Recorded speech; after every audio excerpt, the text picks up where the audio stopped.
Mi padre me miró esa noche con los ojos inyectados en ron y me dijo, «Eres un hombre, Miguel. No un maricón que se esconde en las sombras». Yo asentí, tragándome el nudo en la garganta. Mientras Juan, su amigo de toda la vida, me observaba desde la penumbra de la cocina con una sonrisa que cortaba como un cuchillo. En ese instante, supe que mi secreto no era solo mío, era una bomba que explotaría en las entrañas de nuestra familia gallega. En las calles estrechas de Pontevedra donde el mar siempre huele a sal y a mentiras. Pensé que el mundo se acababa cuando mi padre, Antonio, me pilló con las manos en la masa. Pero no, el verdadero fin empezó esa tarde de verano en Pontevedra. Cuando el calor pegajoso del Atlántico se colaba por las ventanas entreabiertas de nuestra casa en la Ruada Pedra. Yo tenía 19 años. Un cuerpo flaco pero fuerte de tanto cargar sacos en el puerto. Y un secreto que me carcomía por dentro como el salitre en las vigas de madera. Antonio, mi padre, era el típico gallego de los de antes, manos callosas de pescador. Voz ronca de tanto gritar órdenes en el barco. Y un orgullo que no admitía grietas. Viudo desde que mi madre se fue al otro barrio por un cáncer que se la comió en silencio. Él me crió solo. O eso creía yo. Con golpes de moral y palmadas en la espalda que dolían más que animaban. Miguel. Hijo. Levántate de una puta vez. El mar no espera a los flojos.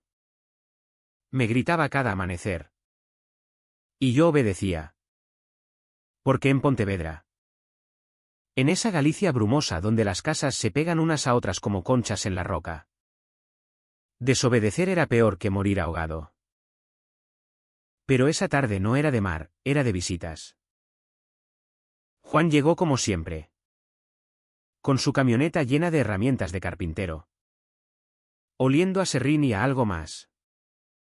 Algo que me hacía sudar las palmas de las manos. Juan era el amigo inseparable de mi padre desde la mili. El que le salvó la vida en un temporal frente a las Rías Baixas. El que compartía botellas de queimada hasta que el fuego les quemaba la garganta. Alto. Con el pelo negro salpicado de canas que le caían sobre la frente como olas rebeldes. Y unos ojos verdes que parecían ver a través de la niebla. Para mí, Juan no era solo el tío que traía regalos en Navidad, era el hombre que me robaba el aliento cada vez que entraba por la puerta. Yo estaba en el salón, fingiendo leer un libro viejo de Pérez Galdós que mi padre insistía en que me formara como un hombre de letras. Cuando oí su risa. Esa risa grave, que retumbaba en las paredes de granito como un trueno lejano. Antonio. Cabrón. Sigues con esa casa como un puto mausoleo. ¿Cuándo vas a dejar que Miguel y yo te echemos una mano?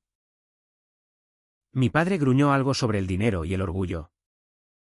Y yo me quedé quieto. Con el corazón latiéndome en las sienes. ¿Por qué siempre me incluía?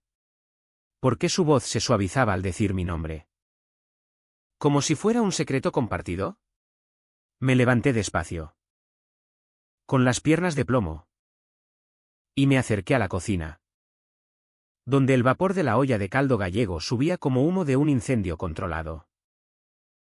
Allí estaban ellos, Antonio removiendo la sopa con una cuchara de madera que había tallado él mismo. Y Juan apoyado en la encimera.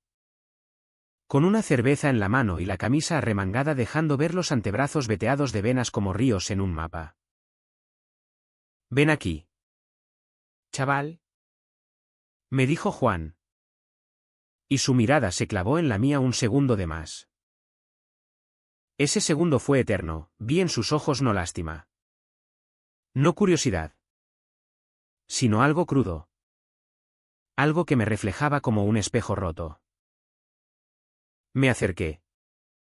Fingiendo normalidad. Y me sirvió un vaso de vino tinto de las bodegas de Ribadumia. Bebe. Miguel. A tu edad. Un hombre necesita fuego en las venas. Mis dedos rozaron los suyos al tomar el vaso. Y el mundo se detuvo. Electricidad. No la de las tormentas gallegas, sino la que quema desde dentro. Me senté en la mesa de roble, con las rodillas temblando bajo el mantel de lino raído. Y bebí un sorbo que sabía a hierro y a deseo prohibido. La conversación fluyó como el río Lérez que cruza Pontevedra, perezosa al principio, con anécdotas de capturas de atún y borracheras en las tabernas de la Alameda.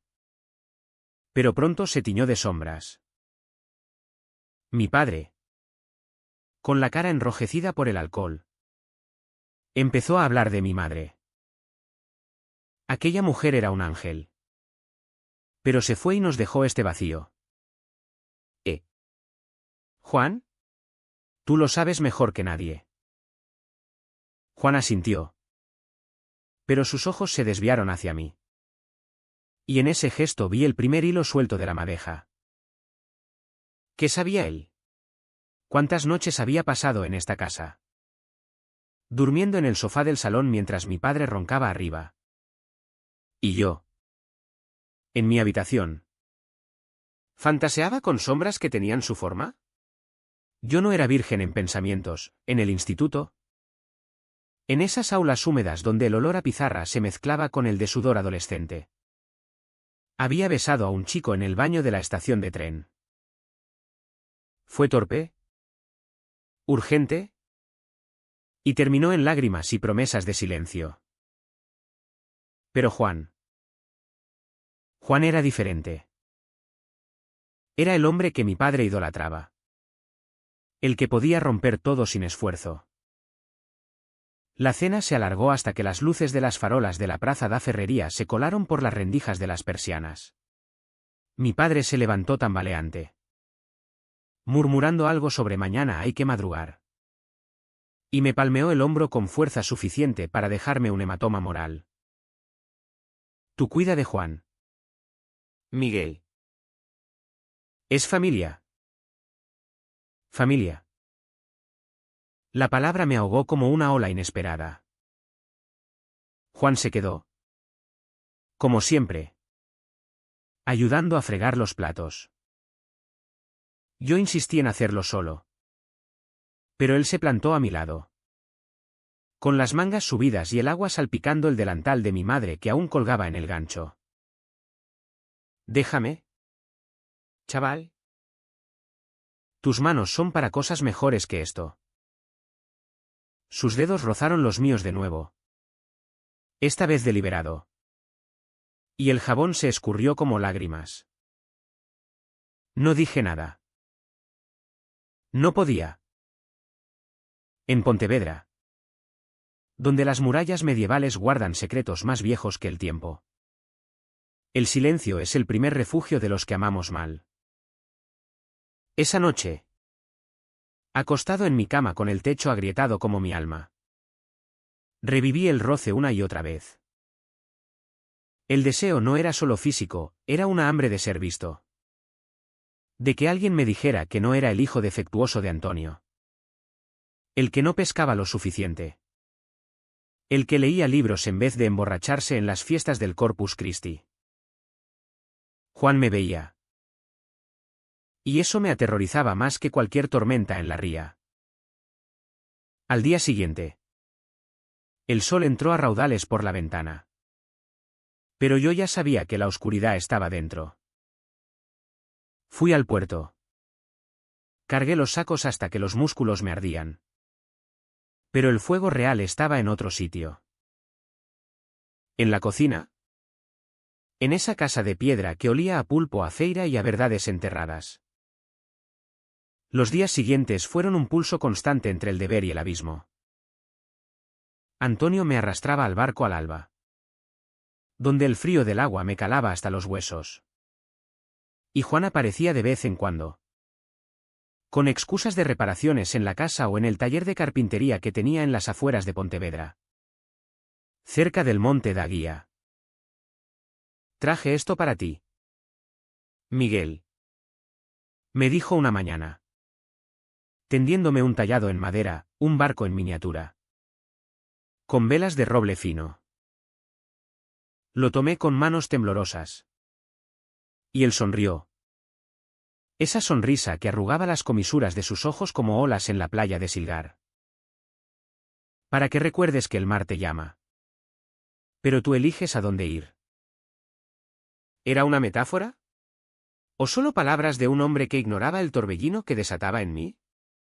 En casa.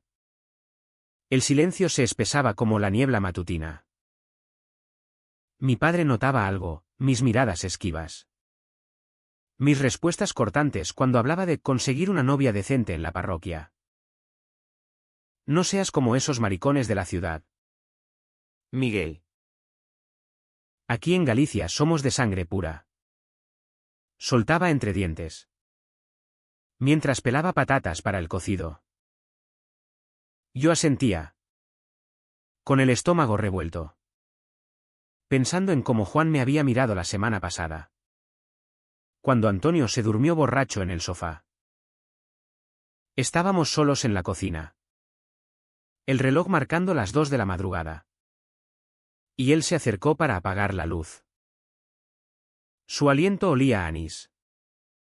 Y su mano se posó en mi hombro. No como un padre, sino como un amante que prueba el terreno. Duerme. Chaval. Mañana será otro día. Pero ese toque se quedó grabado en mi piel como una marca a fuego. La Vica CHA me empezó a filtrarse en todo. En el mercado de la plaza de abastos. Donde las mujeres gritaban precios de mejillones y berberechos. Yo evitaba las miradas de los vecinos que conocían a mi padre desde la infancia. Miguel. ¿Qué alto estás? ¿Ya tienes novia? Me pinchaban. Y yo mentía con una sonrisa tiesa. Sintiendo el peso de la hipocresía como una red demasiado pesada. Por las noches. Solo en mi habitación. Me tocaba pensando en Juan, en sus manos ásperas tallando madera. En cómo su risa llenaba la casa como el viento del norte. Era pecado. Lo sabía, el cura de la iglesia de la Peregrina lo predicaba cada domingo. Con su voz nasal hablando de Sodoma y de fuegos eternos. Pero el deseo no pregunta permiso, crece como el musgo en las piedras de Pontevedra. Silencioso e imparable. Una tarde de lluvia torrencial. El tipo de aguacero que convierte las calles en ríos y las alcantarillas en cascadas. Juan llegó empapado. Antonio estaba en el mar. Y yo abrí la puerta con el corazón en la garganta. Entra. Por Dios. Murmuré. Tendiéndole una toalla. Se quitó la camisa sin pudor. Revelando un torso surcado de cicatrices de viejos accidentes en el astillero. Y se secó con movimientos lentos. Como si supiera el efecto que causaba. Nos sentamos en la cocina. Con el fuego crepitando en la chimenea. Y él empezó a hablar, de su vida sola desde que su mujer lo dejó por un tipo de Vigo. De cómo el carpintero se siente vacío tallando muebles para otros. ¿Tú entiendes eso? ¿Verdad? Miguel. Ese hueco que no se llena con trabajo. Asentí. Incapaz de hablar. Y él extendió la mano. Rozando mi rodilla bajo la mesa. No fue accidental. Fue una invitación. Me quedé helado. No por el frío de la lluvia que goteaba del tejado. Sino por el terror puro. ¿Y si Antonio llegaba? ¿Y si alguien nos veía? Pero el deseo era más fuerte, me incliné. Y nuestros labios se rozaron en un beso que sabía a sal y a madera húmeda. Fue breve. Desesperado. ¿Y cuando nos separamos? Sus ojos estaban húmedos. Esto no puede ser. Chaval. Tu padre. Se levantó de golpe. Como si yo fuera veneno.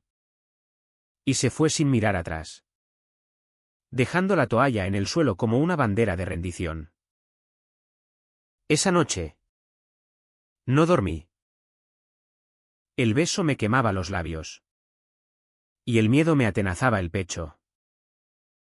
Al día siguiente, Antonio volvió del mar con una captura magra y un humor de perros.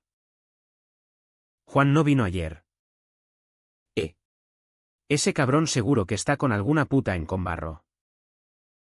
Reí forzado. Pero dentro, el nudo se apretaba. La DNN empezaba, cada mirada de Juan en las visitas siguientes era un puñal. Cada silencio una herida abierta. Vivía en una jaula invisible. En el puerto, los compañeros bromeaban sobre los maricones de Madrid. Y yo me unía a las risas para no delatarme, sintiéndome sucio como el aceite de motor que manchaba mis manos. En casa, Antonio me presionaba, encuentra una chica. Miguel. La hija del panadero es guapa. Y fértil. Fértil. La palabra me revolvía el estómago. Yo quería a Juan. No a una vida de mentiras y hijos que cargarían mi vergüenza. Pero callaba. Porque en Pontevedra hablar era peor que pecar, era exiliarse.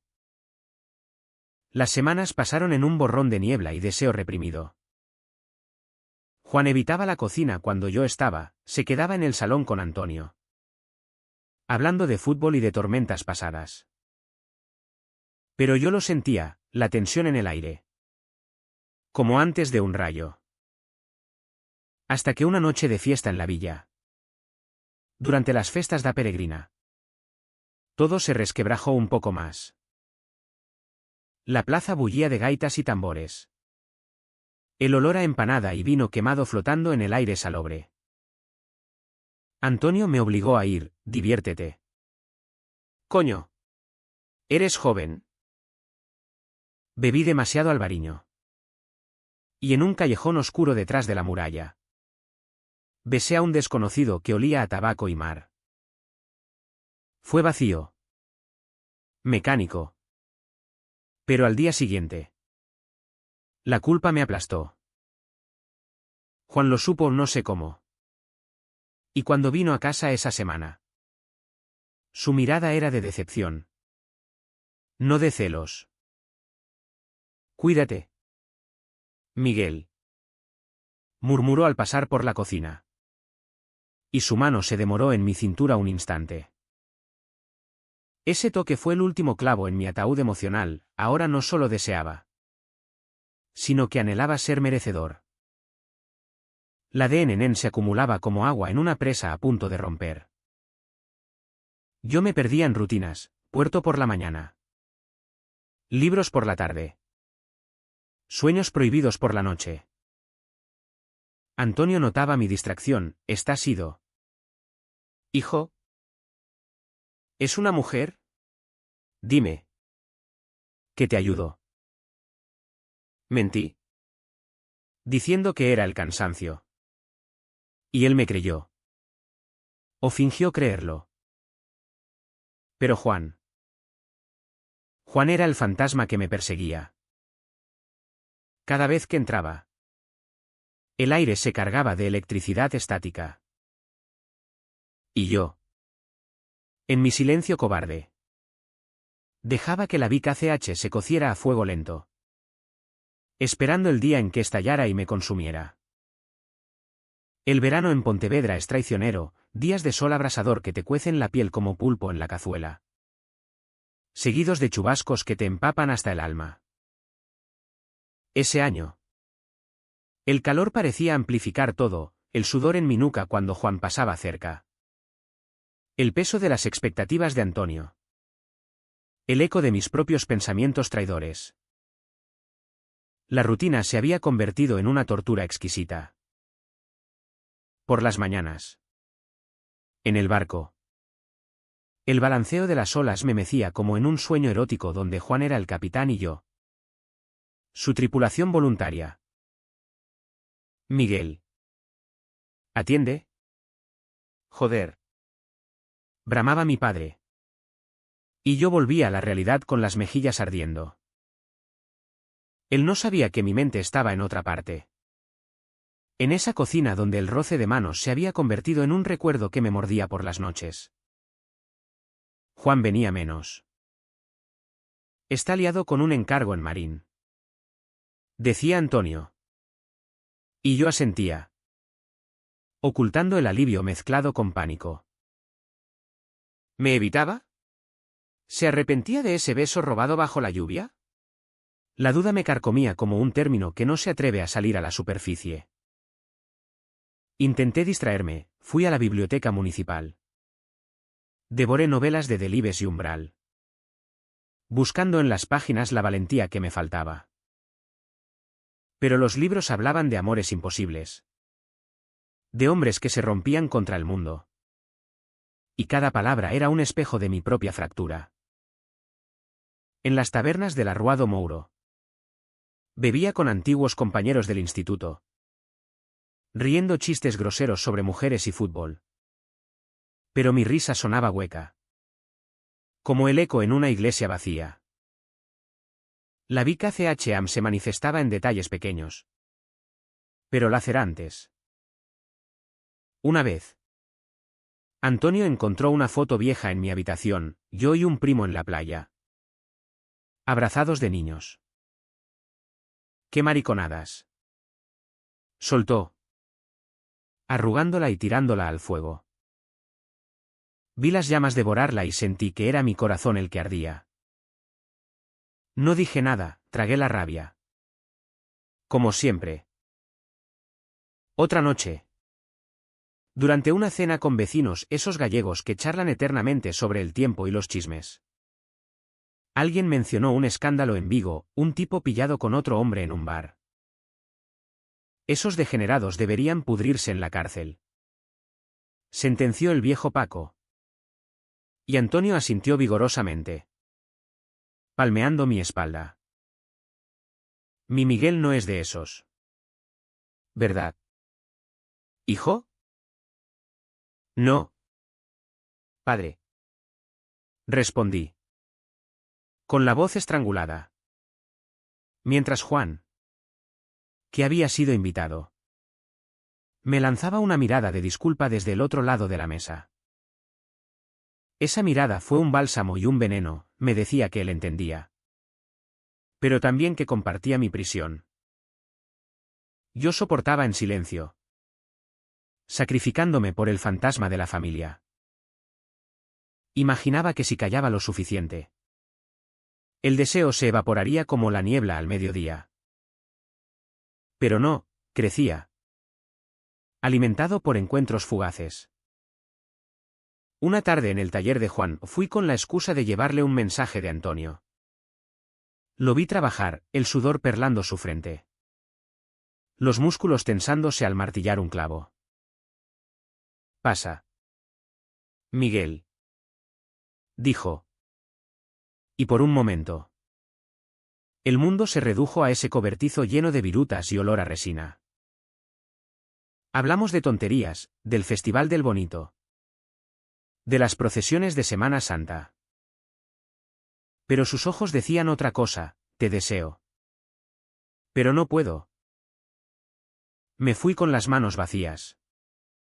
Pero el corazón latiendo desbocado. En casa. Antonio me interrogó, ¿qué te traes con Juan? Pareces un tonto enamorado. Reí. Nervioso. Y él frunció el ceño. No seas idiota. Él es como un hermano para mí. El TNTHNGLP se acumulaba como capas de barniz en una madera vieja. Soñaba con confesarme, contarle a Antonio que amaba a hombres. Que Juan era el epicentro de mi tormenta. Pero el miedo era más grande, imaginaba su puño en mi cara. Su decepción como un exilio eterno. En Pontevedra. Ser gay no era solo un pecado, era una afrenta a la tierra. Al mar. A los ancestros que faenaban sin quejas. Así que callaba. HY sin mi verdad por su paz. Juan hacía lo mismo, en las visitas. Se mantenía distante. Pero una vez, al pasar por la cocina, susurró, no es fácil. ¿Chaval? ¿Para ninguno? Ese susurro fue un hilo de esperanza. Pero también una cadena más. Las semanas se volvieron meses. Y el DNN me agobiaba como el bochorno antes de una tormenta. Mi cuerpo lo notaba, insomnio. Apetito perdido. Una tristeza que se pegaba a las paredes como hollín. Intenté canalizarlo en el trabajo, cargaba más sacos. Nadaba en la ría hasta el agotamiento. Pero nada borraba el anhelo. Una noche de otoño. Con las hojas de los plátanos de la alameda cayendo como confeti triste. Antonio organizó una queimada en casa. Juan vino. Por supuesto. El fuego azul del coñac lamía el aire. Y las invocaciones paganas en forzas do ar. Do vento. Do mar resonaban como un ritual prohibido. Bebimos. Cantamos. Y en un momento de euforia alcohólica, Juan y yo acabamos solos en la cocina. Fingiendo buscar hielo. Sus manos temblaron al tocarme esta vez. Miguel. Esto nos va a destruir. Murmuró. Pero no se apartó. Nos besamos de nuevo. Más profundo. Con el sabor del licor quemándonos la lengua. Fue como ahogarse en la ría, placentero y letal. Oímos pasos Fantonio. Y nos separamos justo a tiempo. Con las caras sonrojadas y el corazón en llamas. Él entró riendo. Ajeno a todo. Y la noche continuó. Pero para mí. Ese beso fue el punto de no retorno, ya no podía fingir. El silencio se había roto en mi interior. Y la presa empezaba a agrietarse. Vivía en vilo. Esperando el próximo encuentro. El próximo roce que me recordara que no estaba loco. Juan me evitaba más.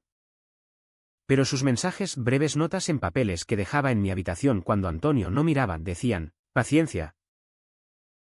¿Paciencia para qué? Para un amor imposible en una ciudad que nos juzgaba sin piedad. La TCGium se acumulaba en mí, ¿por qué tenía que sufrir así? ¿Por qué el mundo de mi padre era tan estrecho? ¿Tan cruel? Pero seguía callando. Porque el HY sin era mi armadura. Hasta que el destino. Ese cabrón gallego. Decidió intervenir. El Vince LN llegó como un temporal sin aviso. Una de esas noches en que el viento del suroeste azota Pontevedra y el mar ruge como un animal herido. Era finales de octubre. Con el olor a castañas asadas en las calles y las luces de la villa reflejándose en los charcos como estrellas ahogadas. Antonio había salido a faenar temprano. Pero el mar estaba encrespado. Y no volvió hasta el mediodía. Con el barco maltrecho y la cara pálida como la espuma. Casi nos lleva el demonio. Gruñó. Desplomándose en la cocina con una botella de orujo. Juan llegó corriendo. Alertado por un vecino, Antonio. ¡Hostia! ¿Estás vivo? Se abrazaron como hermanos. Y yo observé desde la puerta. Con el estómago en un puño. Ese abrazo inocente me dolió más que cualquier golpe, era lo que yo anhelaba. Pero nunca podría tener sin destruir todo. La tarde se volvió un caos de preocupaciones. Mi padre. Bebido y eufórico por haber sobrevivido. Insistió en celebrar, que viva la Virgen de la Roca. Juan. Miguel. Traed la queimada. Preparé el fuego en la cocina. Con las manos temblando no por el frío, sino por la proximidad de Juan, que removía el coñac con movimientos precisos. Nuestras miradas se cruzaron en el reflejo de la ventana empañada. Deseo crudo. Miedo puro. Cuidado con el fuego, chaval, murmuró. Y su voz era un ronroneo que me erizó la piel. Antonio entró entonces, tambaleante, y nos pilló en ese instante de intimidad robada, Juan con la mano en mi hombro, yo con la cara demasiado cerca de la suya. ¿Qué coño pasa aquí?, rugió mi padre, con los ojos inyectados en sangre.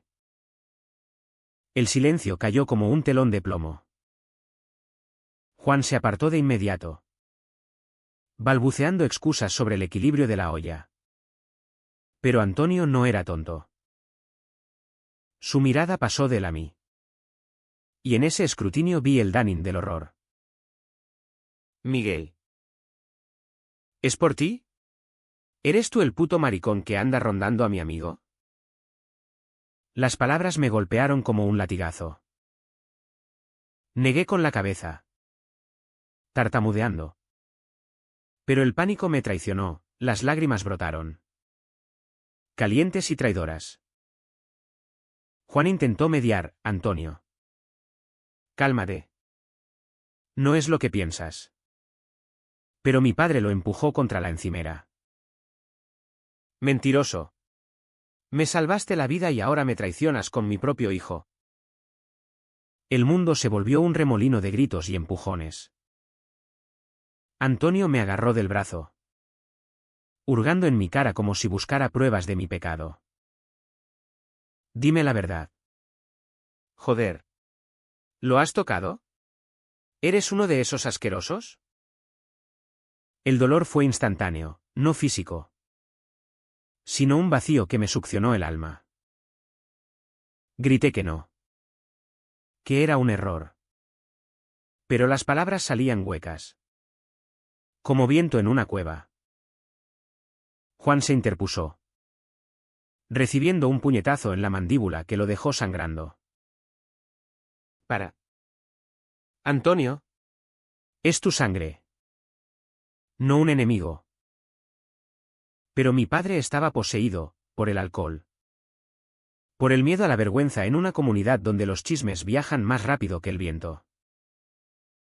Me escapé a mi habitación, con el corazón desbocado y las piernas de gelatina. Me tiré en la cama, ahogando los sollozos en la almohada que aún olía a mi madre. El secreto había explotado. No en un beso, sino en una acusación que me desnudaba ante el hombre que más admiraba. Sentí el dolor como una ola que me rompía las costillas, agudo al principio. Luego un vacío sordo. ¿Por qué ahora? ¿Por qué así? Imaginé la villa enterándose, los vecinos cuchicheando en la Abastos, el cura negándome la comunión. Y el terror me paralizó. Abajo. Los gritos continuaban, Antonio echando a Juan de casa, jurando que nunca más lo vería, llamándolo traidor y peor. Horas después. El silencio. Antonio subió, con la cara hinchada por el llanto y la rabia. Se sentó al borde de la cama. Y por primera vez en años, su voz fue un susurro roto. Hijo. ¿Es verdad? ¿Amas a hombres? Lo miré, con el pecho oprimido. Y asentí. Una lágrima rodó por su mejilla. Y murmuró, Dios me castiga por algo. Por no haberte criado bien. No era consuelo, era una sentencia. Me abrazó entonces. Torpe y oloroso a mar. Pero el abrazo era de despedida. No lo cuentes, Miguel. Por la familia. Prometí. con la garganta en llamas. Pero en ese vaho vi mi vida entera, un exilio interno. Una tumba abierta. El día siguiente fue un infierno de normalidad fingida. Antonio faenó en silencio. Yo cargué sacos con la espalda encorvada como un anciano. Juan no apareció. Y el vacío de su ausencia me dolía como una herida fresca. Por la noche. Recibí un mensaje en el móvil, un número desconocido, lo siento. Hablamos pronto. Joder. Esas palabras me destrozaron, esperanza y culpa entrelazadas. Pero el Telit se instaló, comía sin sabor. Dormía sin sueños. Pontevedra. Con sus plazas empedradas y su río sereno. Se volvió una prisión dorada. El Vince me había tocado fondo, ya no era solo deseo, era ruina. Días después. En un encuentro casual en la Alameda. Juan me acorraló contra un banco. Tu padre me odia. Miguel. Pero yo. No puedo parar de pensarte. Sus palabras fueron un bálsamo efímero. Seguido de un beso robado en las sombras de un plátano. Pero el miedo nos separó rápido. Esto nos matará. Dije. Y él asintió. Con los ojos nublados. El secreto estaba expuesto. Pero no resuelto, solo un pozo más profundo del que trepar.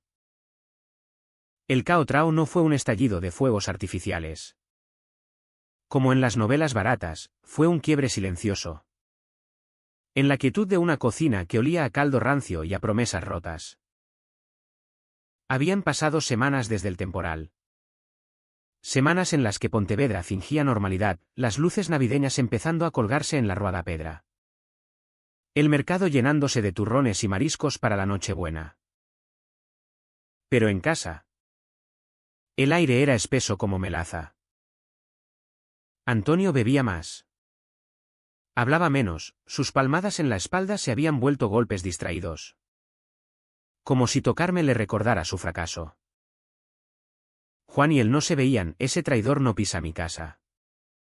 Pero el fantasma de nuestra conexión flotaba. Invisible y asfixiante. Yo había tocado fondo, el Telit se había convertido en una niebla que nublaba todo. Dejé de ir al puerto, estoy enfermo. Mentí.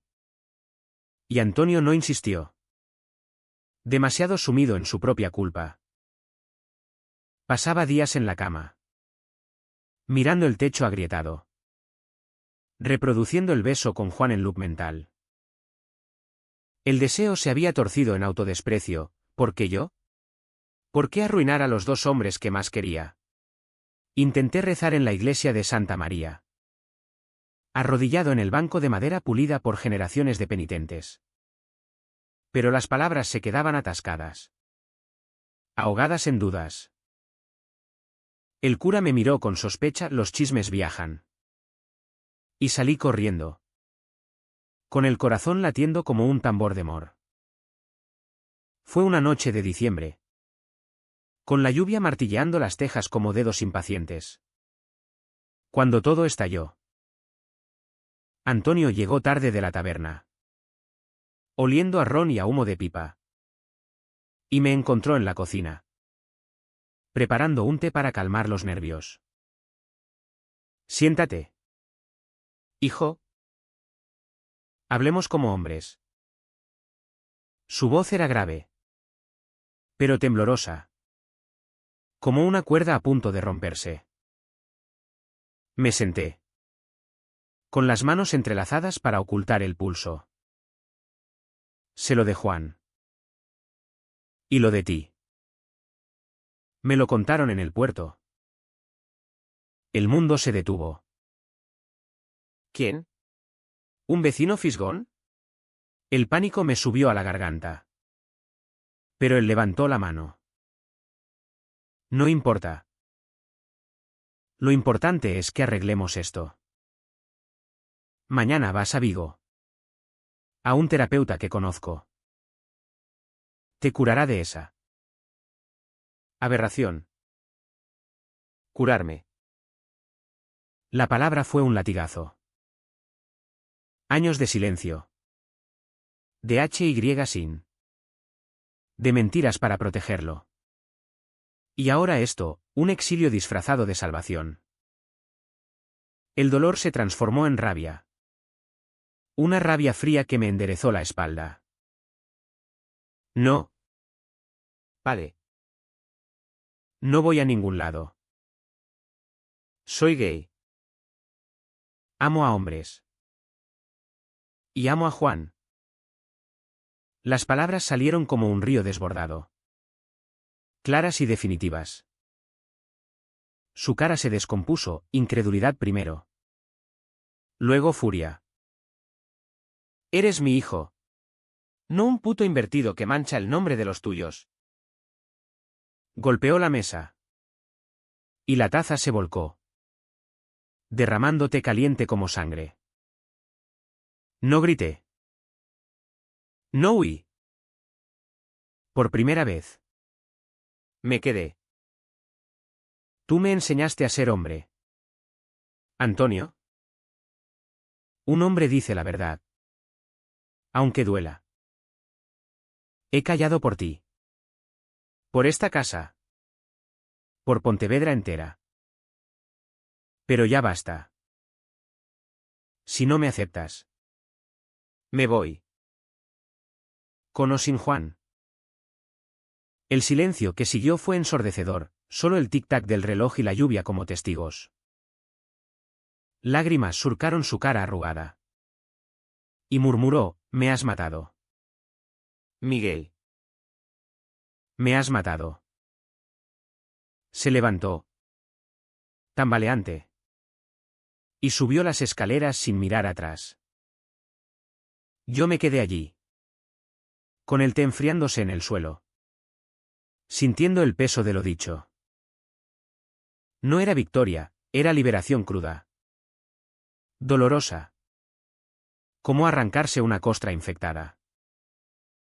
Al día siguiente. Juan vino. No sé cómo supo, quizá un mensaje mío. Desesperado. Enviado en la madrugada. Pero apareció en la puerta. Con la barba de 3 días y los ojos hundidos. Antonio estaba en el mar. Y nosotros nos fundimos en un abrazo que sabía a sal y a futuro incierto. Lo dije todo. Le confesé en la cocina. El mismo lugar del pecado y la revelación. Él me besó entonces. No robado. Sino asumido, labios firmes. Manos seguras en mi cintura. Yo también. Chaval.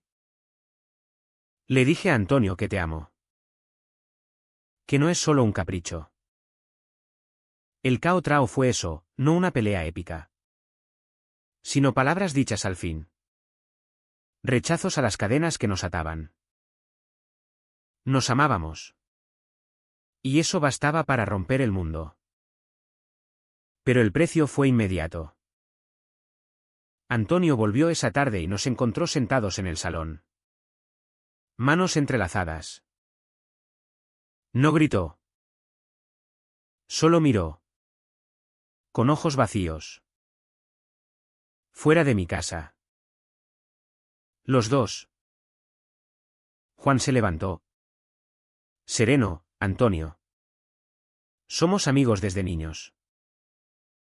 Esto no cambia eso. Pero mi padre negó, sí cambia. Me habéis robado la dignidad. Nos fuimos esa noche. A la pensión de Juan en las afueras. Con una maleta ligera y el corazón hecho trizas. El corte fue limpio. Definitivo, un padre perdido por una verdad ganada. Los días posteriores al Cao Trao fueron un limbo de curación agridulce. Donde el TRG y la liberación se entretejían como las calles laberínticas de Pontevedra. Nos instalamos en el piso de Juan. Un ático modesto sobre su taller. con vistas al monte Daguía donde las nieblas se disipan al alba como secretos revelados. El lugar olía a madera fresca y a café fuerte. Y por primera vez dormí sin pesadillas, su cuerpo contra el mío era ancla. No tormenta. Pero la sombra de Antonio planeaba. No llamó. No escribió, solo un silencio que dolía más que los gritos. En el puerto. Los compañeros me miraban de reojo. Y en la villa.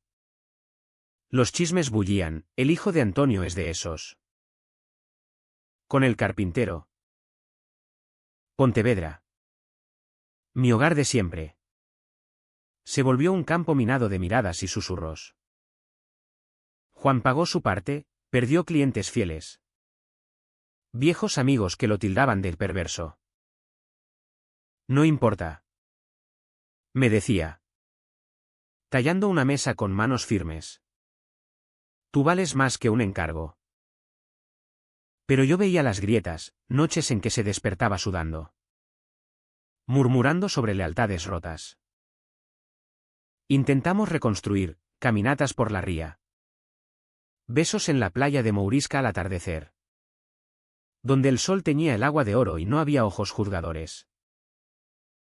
Hablábamos horas, de su juventud reprimida. De cómo salvó a Antonio en la mili pero nunca confesó su atracción por mí desde que era un crío. Te vi crecer. Miguel. Y supe que eras luz en esta niebla gallega. Esas confesiones curaban. Capa a capa. El vacío que Antonio había dejado. El padre. En su IHN. Empezó a resquebrajarse. Primero. Una carta, garabateada en papel de extraño. Con letra temblorosa. Hijo. El mar me habla de perdón. Pero mi orgullo es más fuerte. Vive tu vida. Pero no vuelvas. La leí con lágrimas. Y Juan me abrazó, dale tiempo. Semanas después. Lo vi en la plaza de abastos. Demacrado. Comprando berberechos con manos que ya no temblaban por el ron. Nuestras miradas se cruzaron, no odio. Sino un dolor compartido. No hablamos. Pero en ese silencio vi el germen de la paz. Él vivía en su arrepentimiento. Solo en la casa de la Ruada Pedra. Con los ecos de nuestra familia como únicos compañeros. No ganó, solo envejeció en su verdad a medias. Yo. Por fin. Vivía correcto, no triunfante. Sino auténtico. Trabajé en una librería de la Alameda. Recomendando libros de Lorca y Goytisolo a clientes curiosos, por las noches. Cocinábamos pulpo en la cocina de Juan. Riendo de tonterías. Haciendo el amor con la urgencia de quien ha rozado el abismo. El chalán no era lineal, había días de duda. De echar de menos el barco y las palmadas de Antonio. Pero Juan era mi norte. En primavera. Cuando los naranjos de la villa florecían. Le propuse, hagamos esto oficial. No por los demás. Por nosotros. Él sonrió. Esa sonrisa que aún me desarmaba, ya lo es. Chaval. El Deam se asienta en una imagen cotidiana, una mañana de julio. Caminando por las murallas de Pontevedra. Con el sol filtrándose entre las hojas y el río Lérez murmurando abajo. Juan lleva mi mano. Sin pudor. Y un niño nos mira curioso. No con juicio. ¿Es justo? ¿Es perdón? No lo sé. Solo sé que el mar sigue rugiendo. Pero ahora yo navego con mi propia brújula. Y en la cocina de nuestra casa, la nueva. La nuestra. Entendí la verdad final, amar no destruye, libera. Aunque duela como un vendaval.